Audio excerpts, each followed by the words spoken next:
Hello, my name is Mariah Brooks. I'm a junior at Texas Tech, majoring in psychology. I really enjoyed taking this class this semester and learning more about the Chinese culture and everything behind it. With that being said, the topic I chose to do my presentation over is Chinese astrology.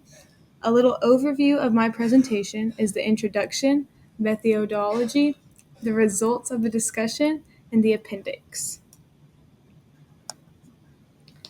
The introduction. For my topic, like I said, I chose Chinese astrology. I chose this because it seemed very interesting to research and learn more about. I already knew a lot about the Greek zodiac, but I had never taken the time to look into the Chinese zodiac. So I thought this would be a great opportunity for me to learn more and become more knowledgeable about Chinese culture. The questions I asked my interviewees are: do you know anything about Chinese zodiac? How does the Chinese zodiac influence or affect your culture? The articles presented key takeaways to the zodiac and allow a new perspective on not only in the zodiacs predicting the future, it also provides advice as well as harmony with natural traits. So basically, all that saying is that the articles did not just tell me about how zodiacs can be insightful on predicting the future or behaviors that the zodiacs show. It also provided me with how the Chinese culture more or less comes one with nature and how this supports their culture. And so there's that. Methodology. For my interview process, I decided to get to know a classmate of mine. I decided to choose a classmate just because I found it was interesting that these people are that everyone, even though we all have a lot in common and we're all from the same place, there's also stuff that makes us unique and different. And my culture is a lot different from other people's, but we still have things that are similar. So I decided to interview a classmate. For my second option, I decided to interview an employee from my dad's work that's a family friend. My classmate, Nick, grew up with a set of grandparents that are from China, and my dad's employee, Taria, grew up with Chinese culture in her blood from her mom. It was easier to set up a Zoom and FaceTime to get into contact. Both interviews took about 30 minutes each. Some important details I took away from this was how fast they already knew so much about their zodiacs and how much they believed in the house tales from their parents. I thought this was especially interesting just because in American culture, we see things very black and white, and we forget that other people come from different backgrounds sometimes, and that these are some people's foundations, and they know a lot more about this kind of stuff than we do. And I had no idea about any of this stuff before I interviewed my interviewees. So I thought it was very interesting that they just knew this stuff right off the top of their head. This was their normal, and I thought it was very unique. The results of my interview: looking back at each interview, they had contributed well by informing me about the questions that were asked of both of them. Both described what zodiacs they were and how it applied in their everyday lives, and even gave me a little extra information by telling me stories about how it shaped them. I identified similarities and differences in their answers. There were plenty of similarities between the interviews.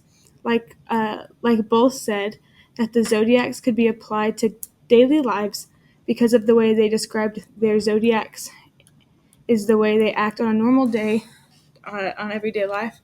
So they told me that zodiacs can more or less predict behaviors, characteristics, personality traits, and basically just stuff from everyday life that astrology and zodiac signs can be used to detect a lot about a person without even knowing them. Um, their personal stories that they inherited from their grandparents and parents were also very interesting, um, just to learn more about that and how they grew up. Nick's zodiac sign is a monkey, signifying creativity Tyria's is a goat, signifying how smart she is. I thought these were very interesting that they just knew their zodiacs off the top of their head. Um, Discussion. After interviewing and reading my articles, I was able to learn so much about not only Chinese astrology, but the culture surrounding it. The comparison between the two are that the articles are mostly just informing me about Chinese astrology, while my interviews were more about culture and personal experiences with Chinese astrology. Both interviews gave me vital information about what I asked of them. I have found that I learned better just talking to other people, getting more hands on information. And while the articles were very informative, I found the personal stories and just the way people grew up to be much more interesting to me. I have a hard time just reading off of a paper, off the computer, and really understanding. So, and we can read about stuff all we want, but it's a lot easier just to see it in real life and um, how other people just live and go through these things and tell their stories and their experiences. It was really interesting just to see that and not only just read it off of paper. So I thought that the interviews were very insightful and I loved doing them. This is my reference page. This is Tierza and this is Nick in our interviews, and we had a great time. Tierza said that on the left side you see Tyria. Tyria said, when asked, "Do you know anything about the Chinese zodiac?" She said she is familiar with the 12 animals and with the lunar year. She said her mom used to talk about it. She was born in 1979, which makes her zodiac sign is a goat. Um, when asked, could this be applied in everyday life? Why or why not? Tyria responded with, connecting with personalities helps us to know people and their traits. Goat is forgiving and hardworking. When asked, what does the Chinese zodiac sign influence or affect your culture? She said, it is affected by older generations passing it on. She said it's a wise tale or a superstition. She said she said this tradition is passed down from generation to generation. As elders grow up, they tell their stories to the younger ones, and the younger ones pass it to their children, and so on. Um, on the right side, you see Nick. When asked if he knew anything about the Chinese zodiac, he said he knows a little bit about it. He said his mom often calls him by his Chinese zodiac sign, which is monkey. The element with his zodiac sign is wood, so together they make wood monkey. When asked if this could be applied to his everyday life, why or why not, he responded with, in some days, yes. In some ways, yes. It represents how you act. Monkey is associated with being playful, um, a lively spirit, joyful, and hardworking. And after conducting that interview with him, I can definitely tell that his zodiac sign does match up with his personality, in my opinion.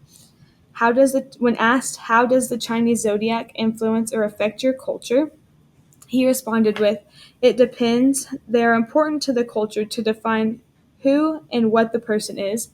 Mostly every person acts like their zodiac. You can determine what their personality is like. I agree with Nick that a lot of the time zodiac signs do line up, and I think that it's fun just to kind of go around, like let's say with a group of friends, go around and see if their zodiac sign does match up with their personalities, and it's just interesting to see. When I asked Nick personally if he thinks that his zodiac sign matches who he is as a person, he said it is highly represented as who he is as a person. He said 8 out of the 10 characteristics to the zodiac sign is applied, and it is definitely, he thinks that his zodiac sign definitely does match up with his personality. I thought it would be fun just to kind of go through and just give you some insight on what the different zodiacs are and some of their traits. A rat is from 1924 to 20. Oh, a rat is 1924, 1936, 1948, 1960, 1972, 1984, 2008, and 2022. Rats can be, their personality traits are quick-witted, resourceful, versatile, and kind. An ox is 1925, 1937, 1949, 1961, 1973, 1985, 1997, 2009, and 2021. They're diligent, dependable, strong, and determined. I'm just going to go ahead and skip through the dates just because I think it's just kind of a waste of time. But if you would like to know, you can always look up and see which ones you are. But I'm going to go ahead and tell you the animals and the personality traits that they have. So a tiger is about what you would think it would be: brave, confident, and competitive. A rabbit is quiet, elegant, kind, and responsible. A dragon is confident, intelligent, and enthusiastic. A snake is intelligent and wise. A horse is animated, active, and energetic. A goat is calm, gentle, and systematic. A monkey is sharp, smart, and curious. A rooster is observant, hardworking, and courageous. A dog is lovely, honest, and prudent. And then lastly, a pig is compassionate, generous, and diligent. Um, Me personally, mine is a goat. So it says I'm calm, gentle, and sympathetic. I believe that pretty much describes me as a person. Of course, there's always some fluctuation in there, but overall, I think that describes me as a person. But I hope y'all enjoyed my presentation on Chinese astrology. Thank you so much for listening. Yeah, thank you so much.